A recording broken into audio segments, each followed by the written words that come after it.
सभी साधक बहुत ध्यान से सुनेंगे। देखिए, जो जीव अभी तक भगवान के नाम से विमुख हैं, जिन्हें भगवान नाम जप से कोई रुचि नहीं, उनके भीतर ऐसा आ ही नहीं रहा कि हमें भी नाम जप करना चाहिए। आप समझें, ये जीवन उनका व्यर्थ ही चला जाने वाला है। भीतर ही भीतर वो जलते रहेंगे पूरे जीवन भर। सभी सुख सुविधाएं होने पर भी उनके ही विचार उनको दंडित करते रहते हैं। आप बहुत ही भाग्यशाली हैं जो भगवान के नाम में आपकी थोड़ी सी भी अगर निष्ठा जग गई। आप अपने जीवन में देखेंगे कि जो विचार, जो दूसरों के अपशब्द पहले आपके चित्त को व्यथित कर देते थे, आप निश्चित मानिए अब आपका कोई कुछ भी बिगाड़ ही नहीं सकता। अगर आपके भीतर नाम निष्ठा है, आप बार बार भगवत नाम स्मरण करते रहते हैं, तो निश्चित समझें ये जीवन आपका सफल होने वाला है। आप बिल्कुल इस भरोसे पर आ जाएं, जिसने भी भगवान के नाम का आश्रय लिया उसका बाहरी और भीतरी शत्रु कुछ भी नहीं कर सकते। ये बिल्कुल एकदम सत्य और अनुभव की बात है। भीतर ही भीतर साधक जो इस जगत का कर्ता है, उस कर्ता पे उसका ध्यान केंद्रित होने लगता है। ये बहुत ध्यान देने योग्य बात है और बहुत गौर से इसे सुनना। जो भी निष्ठा से नाम जप कर रहा है, निष्ठा का मतलब है जो रोज का रोज निरंतर भगवान नाम जप करता है, कभी छोड़ता नहीं। नाम जप ही उसका केवल एक विश्वास रह गया। ऐसे जो भजन कर रहा है, उस साधक की जो चित्रवृत्ति है वो कर्ता पे रहती है। इस जगत के कर्ता को वो समझ लेता है, देख लेता है। इसीलिए साधक धीरे ही भीतर प्रसन्न रहने लगता है और सृष्टि में जो भी हो रहा होता है उसे सब ठीक ठीक अनुभव हो रहा होता है।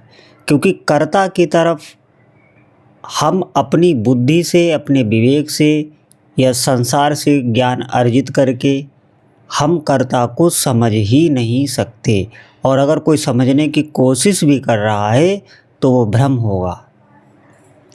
बिना भजन के वो कर्ता का साक्षात्कार हो ही नहीं सकता। और भगवान नाम जाप में इतनी सामर्थ्य है कि ठीक ठीक आप साक्षी भाव में रहने लगेंगे। ये अपने आप से होता है, ये भगवत कृपा से होगा।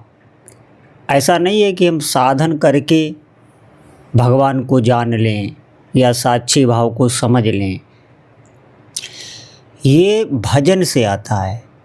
भजन हमारी मलिनता को दूर कर देता है। जो मलिनता बीच में पर्दा बनाए हुए है, जो आवरण बना हुआ है, और इस आवरण के कारण आप देखेंगे व्यक्तियों को कि वो अपने ही स्वभाव से दुखी हैं, अपने ही स्वभाव से, अपने ही विचारों के मंथन से, अपने ही मन के कुविचारों से प्रेरित होकर वो ऐसे ऐसे कर्म कर जाते हैं कि जीवन भर वो पछताते रहते हैं कि ऐसा मैंने क्यों किया।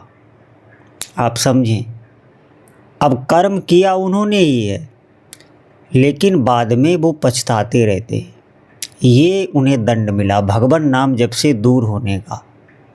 लेकिन जो नाम जाप साधक है वो भगवान की शरण में होता है। उसे कब क्या विचार देना है, उसकी कब क्या स्थिति करनी है, ये भगवान के हाथ में होती है। जो आपके नामी हैं, आपकी चित्तवृत्ति जो है, जो आपका हृदय है, वो पूरा का पूरा भगवान के ही कंट्रोल में होता है। जो भी नाम जाप करे, अगर किसी को श्रद्धा नहीं है तो वो करके देख ले, ठीक ऐसा ही होता है। अगर आपकी भय से रक्षा होनी होगी तो आपको भगवान भय दे देंगे। अगर आपकी निर्भयता से रक्षा होनी होगी तो आपको निर्भय कर देंगे। साधक को इसमें कुछ दिमाग नहीं लड़ाना होता, बस एक ही बात पर उसे ध्यान केंद्रित करना होता है, वो है कि हमारी जीभ से निरंतर भजन चलता रहे, ये न छूटे। फिर सारी स्थिति साधक में आ जाती है। आप लौकिक जीवन में देखेंगे कि बाहर से बहुत समृद्धिवान हैं, बहुत बड़े पद पर हैं, सब ऐश्वर्य है, लेकिन उतने ही भीतर से वो थोथले होते हैं। छोटी सी बातों को भी सहन करने की उनके भीतर शक्ति नहीं होती। और अगर वो भगवान नाम जप करने लग जाएं तो अद्भुत सहन शक्ति उनके भीतर आ जाती है, आप निश्चित समझें। और ये कृपा से होता है, ये ऐसे नहीं होता जैसे आप अपनी बुद्धि के बल पर, अपने कर्मों के बल पर वो सहनशीलता ले आएं। स्वप्न में भी ऐसा नहीं हो सकता। ये केवल कृपा का मार्ग होता है, भगवत मार्ग। लेकिन इसमें बहुत सौभाग्यशाली वो होते हैं, पिछले जन्म के उनके पुण्य होते हैं, निश्चित ही उनकी पिछले जन्म की साधना होती है, जो भगवान नाम जप में लग जाते हैं। और निष्ठा से कोई लग जाए, निष्ठा का मतलब है कि सबसे ज़्यादा अगर जीवन में हमारे किसी का महत्व रह गया है तो वो भगवान नाम जप है। सबसे ज़्यादा अगर हम किसी को महत्व देते हैं, इसे निष्ठा कहते हैं। और ये जप से ही आती है, आप समझें। आप जितना नाम पर विश्वास करेंगे, नाम उतना ही आपका सहयोग भी करेगा। ऐसा नहीं है कोई बहुत साधना करके ही भगवान नाम जप में रुचि प्राप्त कर ले, ऐसी बात नहीं है। अगर कोई दीनता से भगवान से प्रार्थना करे तो स्वाभाविक ही उसकी भगवान नाम जप में रुचि होने लगती है। ये बहुत गुप्त बात है और इसे समझने की आवश्यकता है। जैसे किसी ने अभी तक नाम जप का अभ्यास नहीं किया, नाम जप करने में उसके भीतर जलन पड़ने लगती है, भय होने लगता है, कोई रुचि नहीं, ऐसे लगता है जैसे तैसे जल्दी जल्दी अभ्यास कर लें। और अभ्यास करने की उसके भीतर जल्दी रहती है कि जल्दी से जल्दी हमारा कैसे भी हो ये नियम पूर्ति हो जाए। तो ऐसे साधक को बार बार भगवान से प्रार्थना करनी चाहिए, हृदय से करनी चाहिए। प्रार्थना हृदय से रोके होनी चाहिए। तो आप निश्चित समझें, आपको इतनी भगवान नाम में निष्ठा हो जाएगी, इतनी रुचि हो जाएगी, स्वाभाविक ही। ये मैं आपको बहुत बड़ा मंत्र बता रहा हूँ, क्योंकि दीनता से भगवान बहुत शीघ्र ही प्रसन्न होते हैं और भगवत मार्ग दीनता का ही है। बहुत बड़ी बड़ी बातें आपको अनुभव होंगी, आप चलें तो। बहुत ही बड़ा दुर्भाग्य उनका समझिए। आप अभी देख लीजिए, भले ही वो धन ऐश्वर्य में हो, उनके मन का सब कुछ हो रहा हो, जो वो चाहते हैं वो हो जा रहा है, आप निश्चित समझिए वो बहुत धोखे में जीवन व्यतीत कर रहे हैं। यहाँ किसी की भी नहीं चलती, यहाँ सिर्फ उस कर्ता की ही चलती है और वही सब कर रहा है। ये कोई सपन में भी नहीं जान सकता अगर वो भजन नहीं कर रहा, क्योंकि वो जो भी जानेगा वो अपने अभिमान से ही जानेगा। अगर साधना भी करेगा तो उसमें उसका अभिमान ही पुष्ट होगा।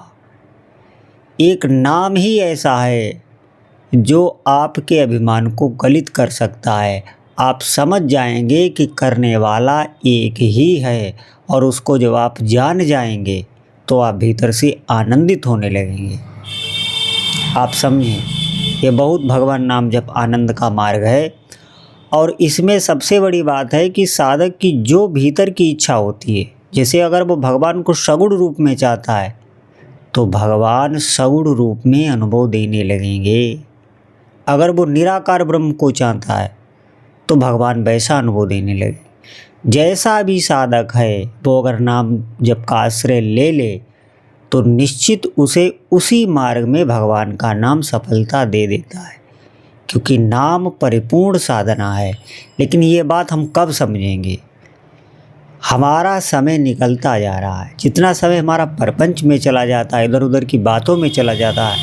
अगर हम थोड़ा भी अभ्यास में हैं, बस भगवान नाम जप में कठिनता इतनी ही है कि अभ्यास करने में तो आपको क्लेश होगा, आप समझें। क्योंकि जिन भगवान को हमने कभी देखा नहीं, उनके नाम में हमारी कोई रुचि नहीं। नाम में रुचि उसके होती है जिससे हमें प्रेम हो, और भगवान को जब हमने देखा ही नहीं तो उनसे प्रेम कैसे हो, आप समझें। और फिर हमारे इतने अनर्थ, हमें वो भी नहीं पता कितने हमने पाप किए हैं, कितने पुण्य किए हैं, कैसा हमारा प्रारब्ध है। तो स्वाभाविक ही हमारी भजन में रुचि नहीं है। तो साधक को क्या करना चाहिए? ऐसे में साधक को अभ्यास ही करना चाहिए। जितना आप जीव से अभ्यास करेंगे, आपके मल को ये भगवान नाम जप दूर करेगा। एक एक नाम आपका व्यर्थ जा नहीं रहा, कार्य कर रहा है, आप समझें। अभ्यास में जो हमें क्लेश उठाना पड़ता है वही हमारी तपस्या हो जाती है, और उसी पे भगवान रीझ जाएंगे। इन बातों को हमें समझना होगा। नाम जप हमें बिल्कुल नहीं छोड़ना। ये आपको भौतिक जीवन में भी लाभ देगा। ऐसा नहीं है कि आप कि जो जीवन निर्वाह में है उसमें कठिनता आ जाए। सब कुछ मैंने बताया कि बाहर भीतर से पूरा कंट्रोल नामी ही आप पर करेगा, और ये बात आपको अनुभव में आ जाएगी जब आप थोड़ा आगे पहुँचेंगे। इसीलिए अगर आपने प्रारंभ किया है, आपको क्लेश आ रहे हैं, भगवान नाम जप में प्रतिकूलता आ रही है, मन भी कोई सपोर्ट नहीं कर रहा है, फिर भी आप नाम जप की इतनी महिमा सुनिए, इतनी महिमा सुनिए, रोज़ अभ्यास करिए और भगवान से प्रार्थना करिए। निश्चित ही आपको थोड़े ही दिनों में भगवान के नाम जप में स्वाद आने लगेगा। आप आनंदित रहने लगेंगे, जिसके लिए लोग भागे भागे घूम रहे हैं, आप समझें। हर कुछ बड़े से बड़ा पाप करने के लिए भी वो तैयार हैं कि हमें कैसे सुख मिले। देखो, कोई भी व्यक्ति कहीं भी लगा हुआ है, चाहे वो कितना भी श्रम कर रहा है, चाहे वो पाप कर रहा है, चाहे वो पुण्य कर रहा है, वो कर अपने सुख के लिए ही रहा है। अज्ञान बस ये क्रियाएं हो रही हैं, और वही सुख केवल नाम से आपको मिलने लगेगा। जैसे कोई, आप ऐसे समझें जैसे कोई धन की तलाश में निकले, बाहर बहुत परिश्रम कर रहा है, बहुत मेहनत कर रहा है, लेकिन धन प्राप्त नहीं हो रहा। लेकिन आपको घर बैठे बैठे ही भगवान अगर देने लगे तो आप समझे वो कितना सौभाग्यशाली होगा। ठीक ऐसे ही भगवान आपके हृदय में ही आपको वो आनंद देने लगेंगे जो जीव विषयों में, वस्तुओं में, व्यक्तियों में, या ऐसा हो जाए परिस्थिति में, घटना में, उसमें खोजता है सुख, वो सुख आपके हृदय में ही ठाकुर जी देने लगेंगे, जैसे नाम में रुचि आती चली जाए। तो जितने भी भाग्यशाली साधक इस सत्संग को सुन रहे हैं, अवश्य ही इस पर आप चिंतन करें, मनन करें और थोड़े दिन अभ्यास करें। फिर आप देखें भगवान नाम कैसे चमत्कार करता है। बोलो जय जय श्री सीताराम।